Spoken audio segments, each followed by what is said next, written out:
14 abad silam, Allah menurunkan Al-Quran sebagai petunjuk bagi seluruh umat manusia. Saat itu, masyarakat Arab benar-benar berada dalam kemunduran dan kekacauan. Namun cahaya yang dibawa Al-Quran merubahnya secara menakjubkan.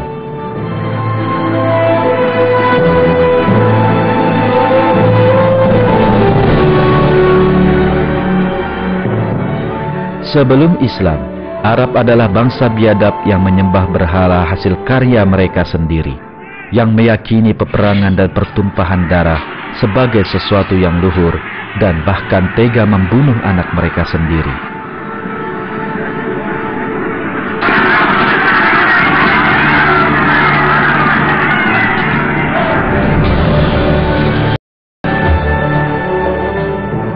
Namun, dengan Islam, mereka mempelajari nilai kemanusiaan, rasa hormat, cinta kasih, keadilan dan peradaban.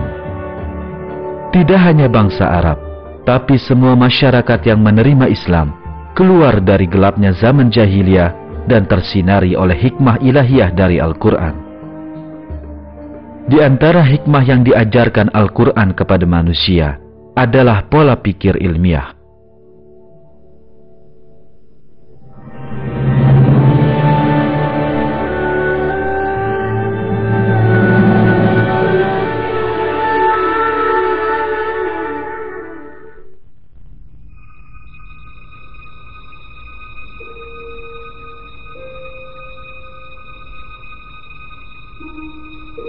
Dasar berpikir ilmiah adalah rasa keingintahuan.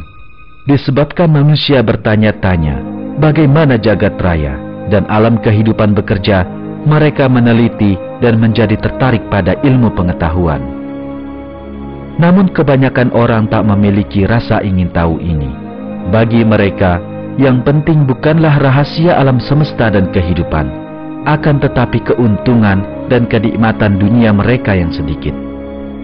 Dalam masyarakat yang dipimpin oleh orang-orang berpola pikir demikian, ilmu pengetahuan tidak berkembang, kejumudan dan kebodohan merajalela. Masyarakat Arab sebelum turunnya Al-Quran termasuk golongan ini. Namun, ayat-ayat Al-Quran menyeru mereka berpikir, meneliti, dan menggunakan akal mereka, sesuatu yang mungkin baru pertama kali dalam hidup mereka. Dalam salah satu ayat Al-Quran yang pertama kali turun, Allah mengarahkan perhatian masyarakat Arab kepada unta yang menjadi bagian kehidupan sehari-hari mereka. Maka apakah mereka tidak memperhatikan unta bagaimana dia diciptakan, dan langit bagaimana ia ditinggikan, dan gunung-gunung bagaimana ia ditegakkan, dan bumi bagaimana ia dihamparkan? Maka berilah peringatan, karena sesungguhnya kamu hanyalah orang yang memberi peringatan.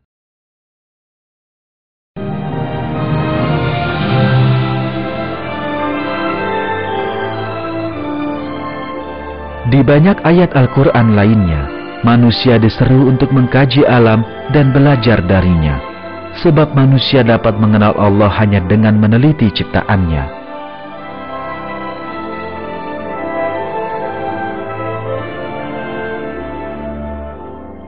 Oleh sebab itu, dalam satu ayat Al-Quran, kaum muslimin disebut sebagai orang yang berpikir tentang penciptaan langit dan bumi,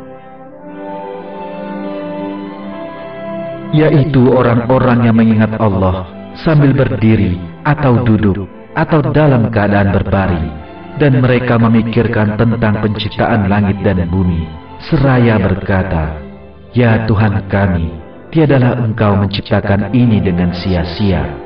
Maha suci Engkau, maka peliharalah kami dari siksa neraka." Alhasil, bagi seorang muslim, memiliki ketertarikan terhadap ilmu pengetahuan adalah sebentuk ibadah sangat penting.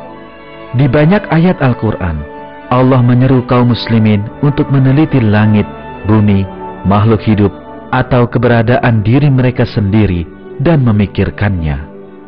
Ketika kita mengkaji ayat-ayat tersebut, kita temukan petunjuk tentang seluruh cabang utama ilmu pengetahuan dalam Al-Quran.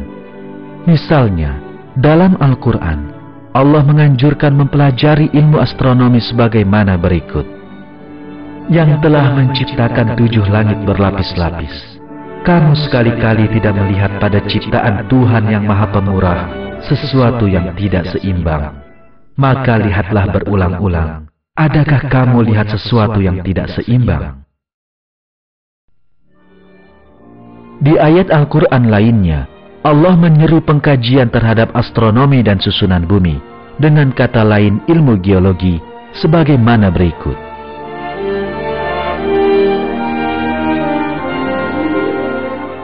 Maka, apakah mereka tidak melihat akan langit yang ada di atas mereka? Bagaimana kami meninggikannya dan menghiasinya? Dan langit itu tidak mempunyai retak-retak sedikit pun. Dan kami hamparkan bumi itu, dan kami letakkan padanya gunung-gunung yang kokoh, dan kami tumbuhkan padanya segala macam tanaman yang indah dipandang mata, untuk menjadi pelajaran dan peringatan bagi tiap-tiap hamba yang kembali mengingat Allah. Dalam Al-Quran, Allah juga menganjurkan mempelajari ilmu tumbuhan. Dan dialah yang menurunkan air hujan dari langit. Lalu kami tumbuhkan dengan air itu segala macam tumbuh-tumbuhan. Maka kami keluarkan dari tumbuh-tumbuhan itu tanaman yang menghijau. Kami keluarkan dari tanaman yang menghijau itu butir yang banyak. Dan dari mayang korma mengurai tangkai-tangkai yang menjulai dan kebun-kebun anggur. Dan kami keluarkan pula zaitun dan delima yang serupa dan yang tidak serupa. Perhatikanlah buahnya di waktu pohonnya berbuah, dan perhatikan pula lah kematangannya. Sesungguhnya pada yang demikian itu ada tanda-tanda kekuasaan Allah bagi orang-orang yang beriman.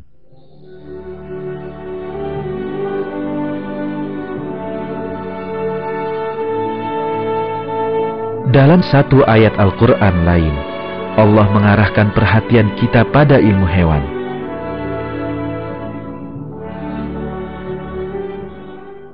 Dan sesungguhnya pada binatang ternak itu benar-benar terdapat pelajaran bagi kamu.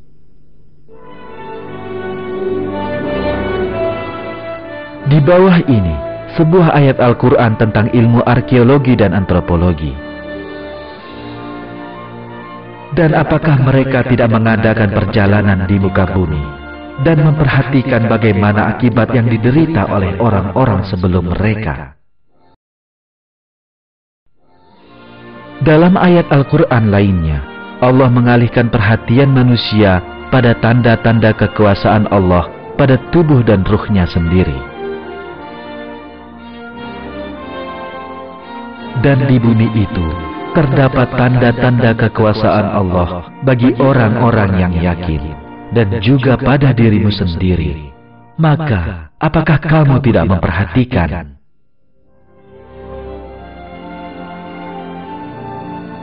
Sebagaimana dapat kita pahami, dalam Al-Quran, Allah menganjurkan mempelajari semua cabang ilmu kepada kaum muslimin. Karenanya, dalam sejarah, perkembangan Islam pada saat bersamaan mendorong perkembangan ilmu pengetahuan.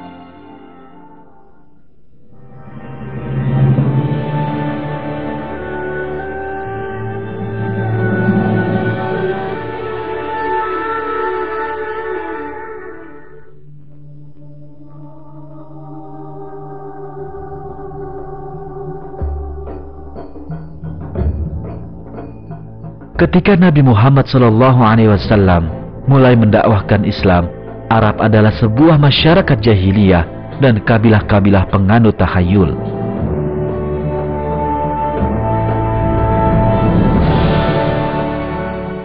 Namun, berkat cahaya Al-Quran, mereka kemudian terbebaskan dari tahayul dan mulai menggunakan akal mereka. Akibatnya, salah satu perkembangan paling mencengangkan dalam sejarah dunia pun terjadi. Dan dalam beberapa puluh tahun saja, Islam yang muncul dari kota kecil Madinah tersebar dari Afrika hingga Asia Tengah. Masyarakat Arab yang dulunya tak mampu mengurus satu kota pun dengan rukun menjadi penguasa imperium dunia. Dalam bukunya The Straight Path, pakar Islam asal Amerika, Profesor John Esposito, menjelaskan sisi menakjubkan kemunculan Islam sebagaimana berikut. Yang paling mencengangkan tentang perluasan Islam di masa awal adalah kecepatan dan keberhasilannya. Para pakar barat merasa takjub akan hal ini. Dalam 10 tahun, pasukan Arab menaklukkan angkatan perang Bizantium dan Persia dan menguasai Irak, Suriah, Palestina, Persia, dan Mesir. Pasukan Muslim tampil sebagai penakluk yang sulit terkalahkan dan penguasa yang berhasil, pembangun, dan bukan perusak.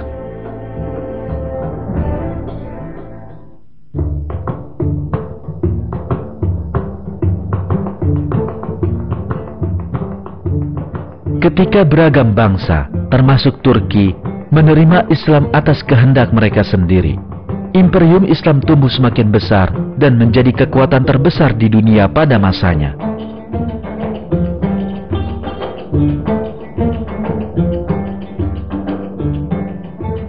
Salah satu sisi terpenting imperium ini memunculkan tahapan bagi perkembangan ilmu pengetahuan yang tak tertandingi sebelumnya dalam sejarah.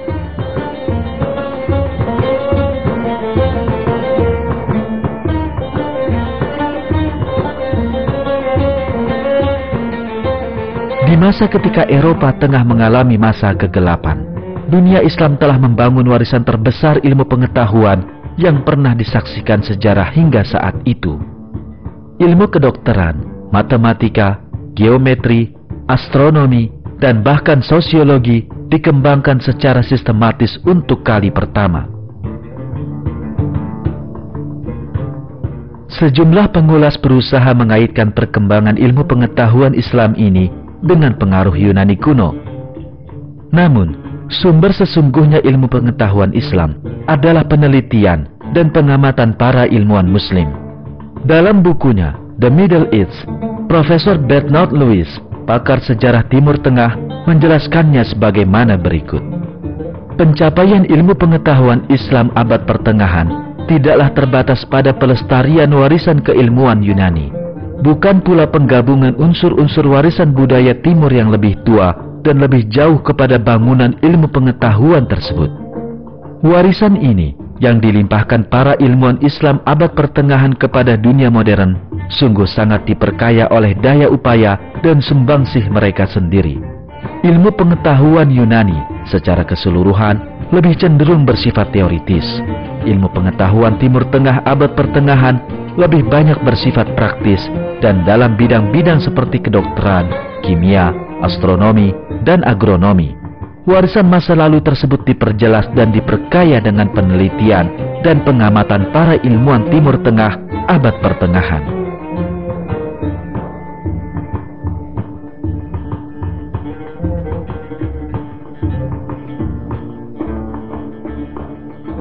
Rahasianya adalah disiplin ilmiah dan pola pikir yang diajarkan Al-Quran kepada ilmuwan Muslim. Baris-baris tulisan seorang ilmuwan Muslim masa itu dalam catatan hariannya dengan jelas menunjukkan betapa gagasan ilmu pengetahuan berdasarkan Al-Quran benar-benar diterapkan. Lalu, selama 1,5 tahun, saya curahkan hidup saya untuk belajar. Saya meneruskan belajar logika dan seluruh bagian filsafat. Selama masa ini, saya tak pernah tidur semalaman penuh dan tak melakukan apapun selain belajar seharian penuh. Kapanpun saya menemukan kesulitan, saya akan pergi ke masjid, sholat, dan memohon kepada pencipta segala sesuatu untuk membukakan kepada saya apa yang tersembunyi dari saya dan menjadikannya mudah bagi saya sesuatu yang sebelumnya sulit. Lalu di malam hari, saya akan kembali ke rumah, meletakkan lampu di depan saya dan memulai membaca dan menulis. Saya terus melakukan ini hingga saya memiliki dasar yang kuat di seluruh cabang ilmu pengetahuan dan menguasainya sejauh mungkin.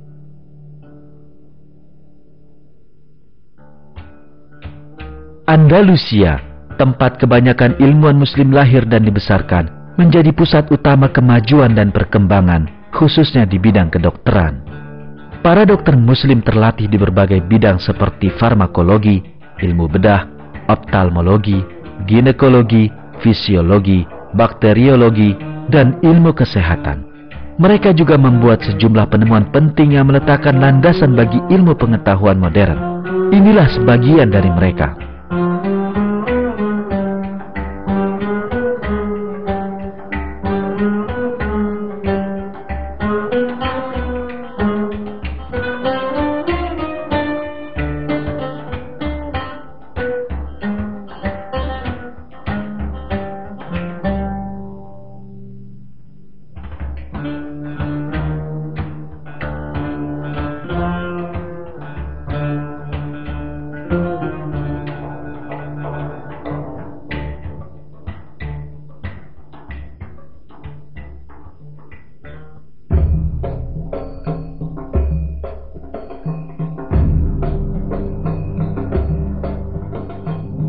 Budaya ilmiah yang maju di dunia Islam ini membuka jalan bagi abad kebangkitan Barat.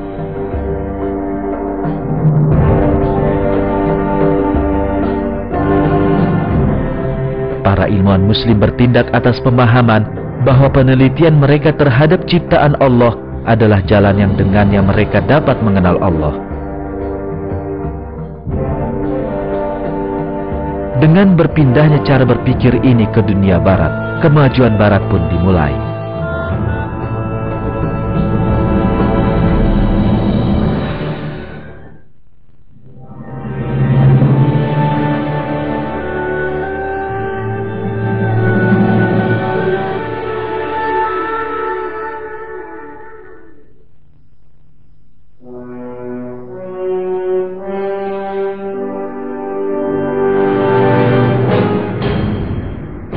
Eropa abad pertengahan diperintah oleh penguasa dogmatis gereja Katolik.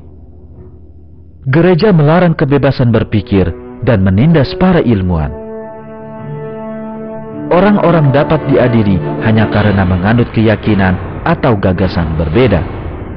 Buku-buku karya mereka dibakar dan mereka sendiri dihukum mati.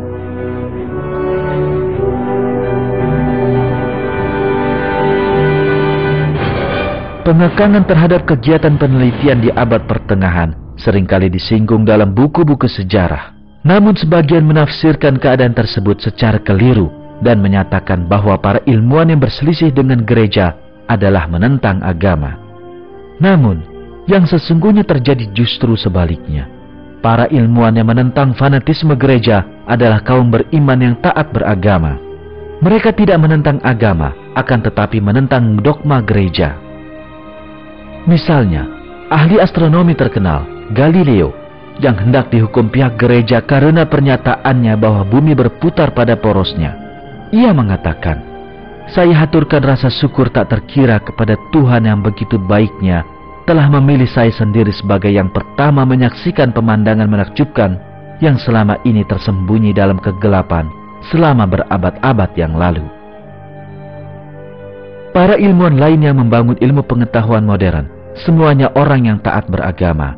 Kepler, yang dianggap sebagai pendiri astronomi modern, berkata kepada mereka yang menanyainya mengapa ia menyibukkan diri dengan ilmu pengetahuan.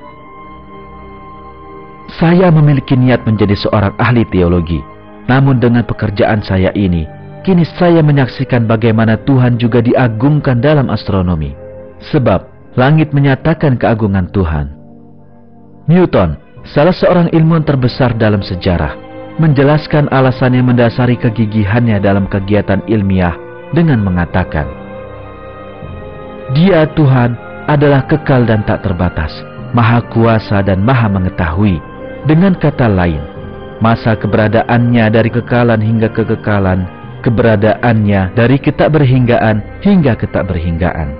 Dia mengatur segala sesuatu dan mengetahui segala sesuatu yang diadakan atau dapat diadakan. Kita mengenalnya hanya melalui perancangannya yang paling bijak dan luar biasa atas segala sesuatu." Si jenius hebat, Pascal, bapak matematika modern, berkata, "Tapi dengan keimanan kita mengenal keberadaan Tuhan. Dalam keagungan kita akan mengenal sifat-sifatnya." Von Helmont, salah seorang tokoh terkemuka di bidang kimia modern dan penemu termometer, menyatakan bahwa ilmu pengetahuan adalah bagian dari iman. George Cavill, pendiri paleontologi modern, menganggap fosil sebagai bukti penciptaan yang kini masih tersisa dan mengajarkan spesies makhluk hidup telah diciptakan oleh Tuhan.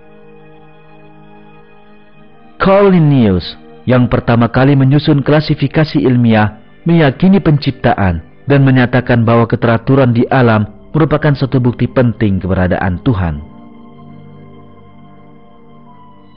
Gregor Mendel, pendiri ilmu genetika yang juga seorang biarawan, meyakini penciptaan dan menentang teori-teori evolusi di zamannya seperti Darwinisme dan Lamarckisme. Louis Pasteur, nama terbesar dalam sejarah mikrobiologi, membuktikan bahwa kehidupan tak dapat diciptakan melalui benda-benda mati dan mengajarkan bahwa kehidupan merupakan keajaiban Tuhan.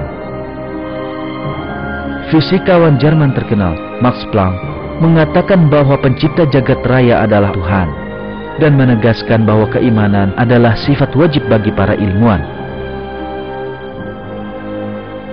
Albert Einstein, yang dianggap sebagai ilmuwan terpenting abad ke-20, meyakini bahwa ilmu pengetahuan tidak mungkin meniadakan Tuhan dan mengatakan, ilmu pengetahuan tanpa agama adalah pincang. Sejumlah besar para ilmuwan lain yang mengendalikan sejarah ilmu pengetahuan adalah orang-orang taat beragama yang beriman kepada Tuhan.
Semua ilmuwan ini beriman kepada Tuhan dan mengabdi kepada ilmu pengetahuan dengan niat mengungkap alam semesta yang telah diciptakannya.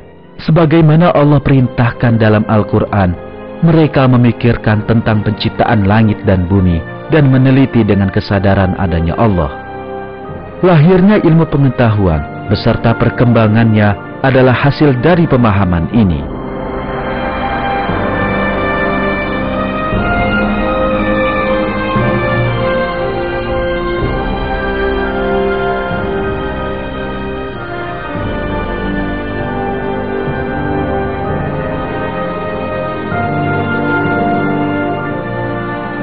Akan tetapi, selama abad ke-19, pemahaman ini tergantikan oleh kebohongan bernama materialisme.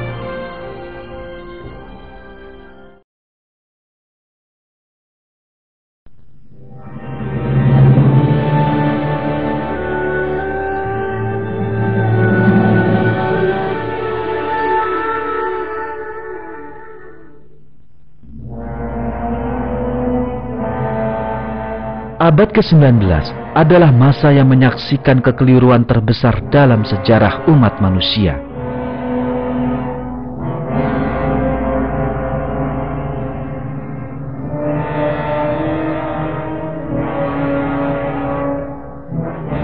Kekeliruan ini diawali dengan dikenalkannya filsafat materialis yang merupakan ajaran Yunani kuno kepada pemikiran bangsa Eropa. Kekeliruan terbesar dalam masa ini adalah teori evolusi Darwin.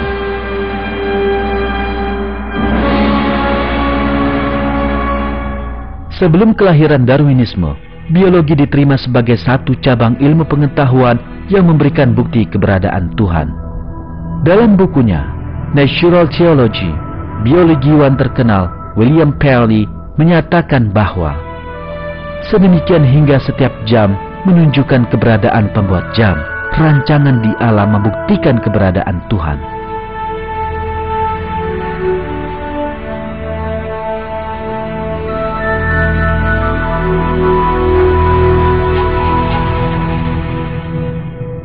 Namun, Darwin menolak kebenaran ini dalam teori evolusinya.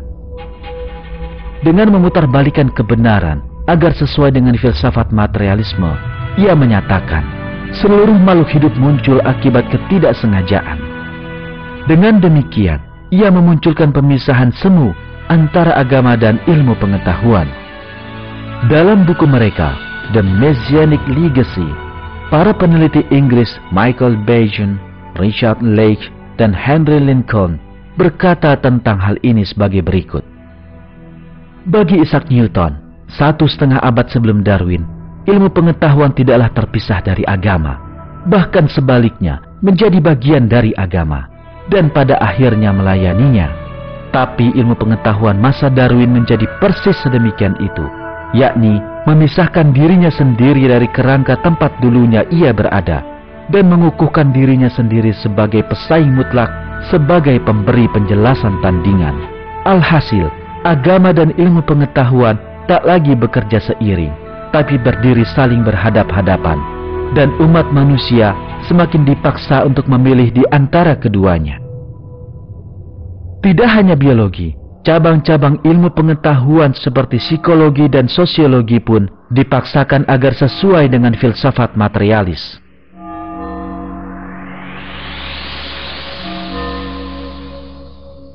Astronomi dibelokkan mengikuti dogma materialis Yunani kuno.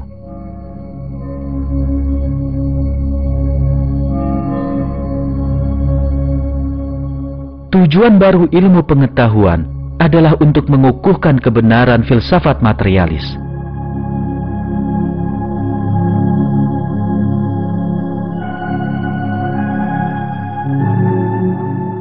Gagasan keliru ini telah menyeret dunia ilmu pengetahuan kepada kebuntuan selama 150 tahun terakhir.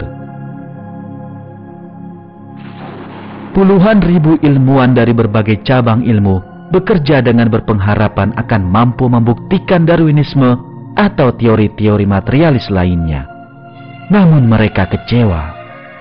Bukti ilmiah menunjukkan sesuatu yang malah bertentangan dengan kesimpulan yang ingin mereka capai. Dengan kata lain, bukti tersebut malah mengukuhkan kebenaran penciptaan. Kini dunia ilmu pengetahuan sangat tercengang oleh kenyataan ini. Ketika alam diteliti, yang muncul adalah adanya perencanaan dan perancangan besar di setiap bagian terkecilnya, dan ini telah meruntuhkan landasan berpijak filsafat materialis. Misalnya, struktur luar biasa DNA mengungkapkan kepada para ilmuwan bahwa DNA bukanlah hasil peristiwa tak disengaja. DNA dalam satu sel manusia berisi informasi yang cukup untuk memenuhi seluruh ensiklopedia yang terdiri atas 900 jilid.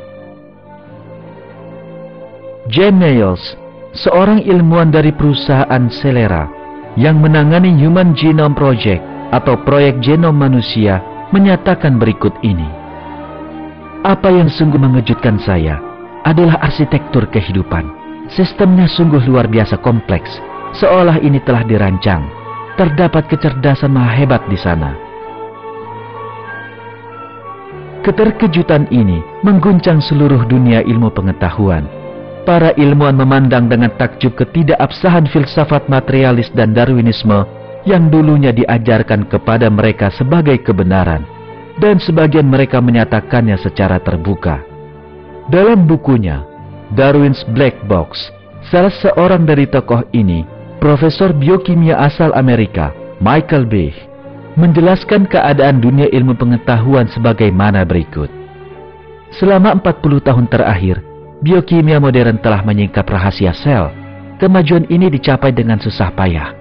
Diperlukan puluhan ribu orang yang membaktikan sebagian besar masa hidupnya untuk pekerjaan laboratorium yang membosankan. Hasil kerja keras gabungan untuk meneliti sel, untuk meneliti kehidupan di tingkat molekul adalah teriakan yang lantang, jelas, dan nyaring. Decide. Hasil ini sedemikian jelas dan penting, sehingga patut digolongkan sebagai salah satu pencapaian terbesar dalam sejarah ilmu pengetahuan. Namun, tidak ada sambutan meriah, tidak ada tangan yang bertepuk. Mengapa masyarakat ilmiah tidak menyambut penemuan mengejutkan ini dengan penuh kegirangan? Yang menjadi masalah adalah ketika salah satu sisi penemuan ini diberi nama desain cerdas, maka sisi yang lain haruslah diberi nama Tuhan.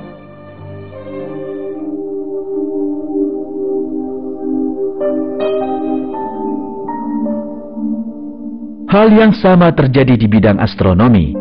Astronomi abad ke-20 telah menghancurkan teori-teori materialis abad ke-19.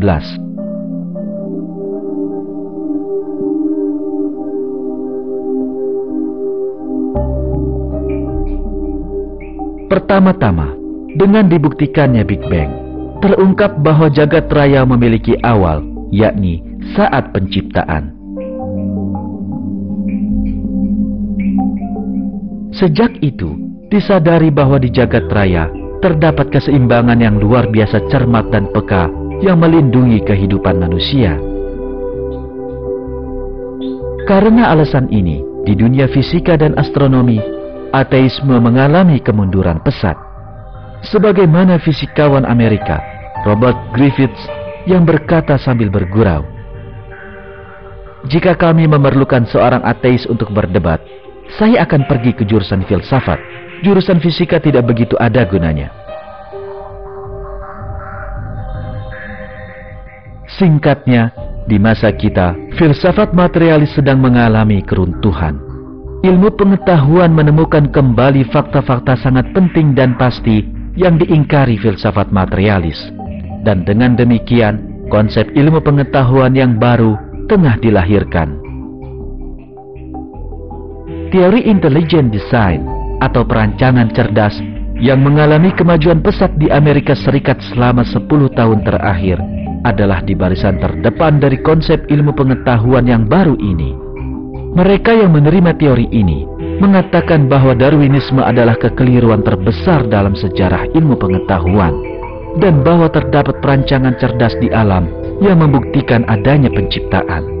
Misalnya, mikrobiologiwan Australia Michael Denton menyatakan bahwa organ-organ rumit makhluk hidup tidak dapat dijelaskan melalui evolusi. Ini adalah pertanyaan paling mendasar yang setiap orang hindari, yang setiap orang abaikan, dan yang setiap orang coba sembunyikan. Kenyataan sesungguhnya adalah bahwa kebanyakan adaptasi kompleks di alam ini tidak dapat dijelaskan secara memuaskan dengan pembentukan melalui serangkaian bentuk-bentuk peralihan. Dan ini pada kenyataannya adalah, sejauh yang saya pahami, sebuah masalah yang sangat mendasar. Faktanya adalah terdapat sedemikian banyak hal seperti ini. Bagi saya tidak menjadi soal. Ada sesuatu yang salah dengan teori tersebut. Pikiran sehat memberitahu saya, pastilah ada sesuatu yang salah. Biologiwan terkenal Jerman, Werner Gitt, menjelaskan bagaimana informasi genetis pada makhluk hidup membuktikan penciptaan dalam ungkapan berikut ini. Mustahil jika informasi baru berasal dari suatu proses acak. Jika Anda melihat suatu program komputer, program ini memerlukan adanya pembuat program. Jika Anda menyaksikan sebuah mobil, mobil tersebut memerlukan keberadaan perancang.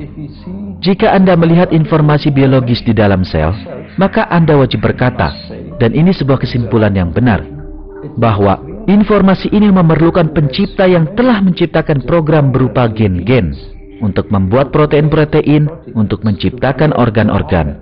Adalah wajib Anda berkesimpulan demikian. Jadi, dapat kita katakan bahwa evolusi adalah sebuah proses yang mustahil.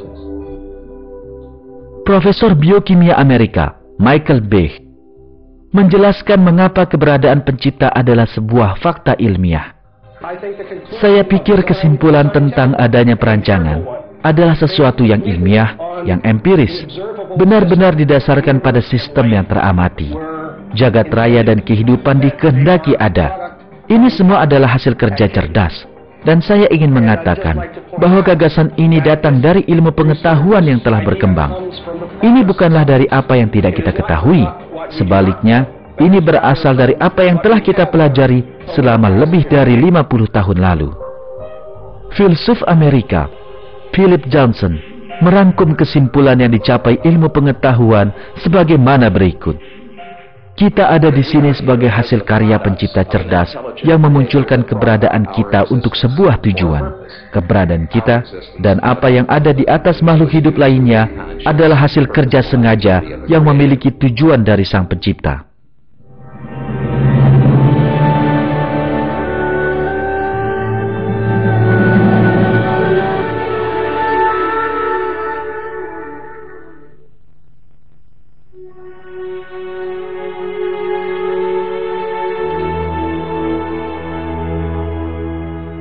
Allah menciptakan seluruh jagat raya, dan semua ciptaan memperlihatkan kepada manusia tanda-tanda adanya Allah.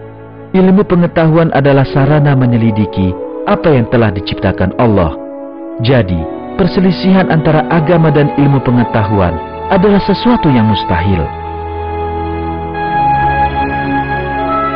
Sebaliknya, Islam sangat menganjurkan ilmu pengetahuan. Berbagai kemajuan besar ilmu pengetahuan dalam sejarah Islam dengan jelas menunjukkan pentingnya anjuran ini.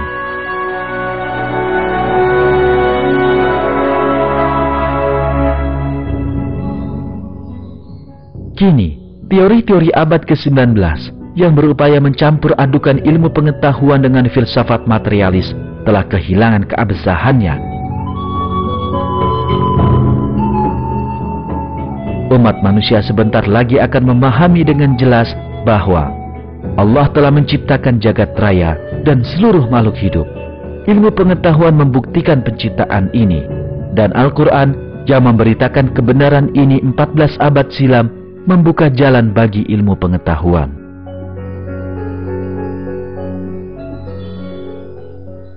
Ini adalah sebuah kitab yang kami turunkan kepadamu, penuh dengan berkah, supaya mereka memperhatikan ayat-ayatnya, dan supaya mendapat pelajaran orang-orang yang mempunyai pikiran. Dan bahwa yang kami perintahkan ini adalah jalanku yang lurus, maka ikutilah dia, dan janganlah kamu mengikuti jalan-jalan yang lain, karena jalan-jalan itu mencerai-beraikan kamu dari jalannya. Yang demikian itu diperintahkan Allah agar kamu bertakwa.